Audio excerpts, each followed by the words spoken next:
Communication at work is challenging for most of us, but when your office is a work zone and you have communication issues, it can spell disaster.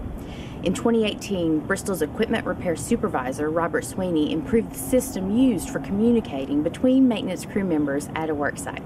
His ingenuity brings an old-school fix to a modern-day safety dilemma for crew members. We had areas that we couldn't communicate, and I know that sounds pretty obvious, but there would be some instances where you would just be around the curve and literally could see the person. You could see the other person with the radio in their hand, and you couldn't communicate with them. We have a very difficult terrain in our area. A lot of curves, a lot of up and down, valleys, that type stuff. So we deal with a lot of that. And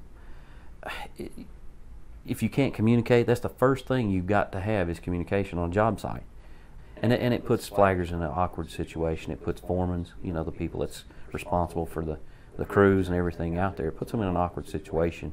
You get into, asking an operator, all right, you be a relay guy for us. We can't exactly communicate with the flaggers, so we'll put a radio in there with you.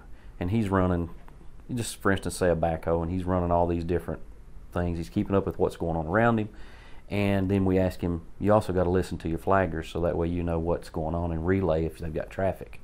And also talk to your truck drivers, if you're having to load stone or whatever. That's asking a lot of one person, So that was a challenge for us. And then again, we get into, we could find radios that the flaggers could communicate, but they couldn't communicate with equipment. We put a radio in the truck of the VHF radio that keys up the low band radio. When someone communicates on the VHF radio, all the loaders, the equipment hear it on the low band radio. When someone on the low band radio talks, all the UHF radios hear what the equipment is telling them. This is the high band, the UHF radio that the flaggers use. It's a mobile radio mounted in the truck.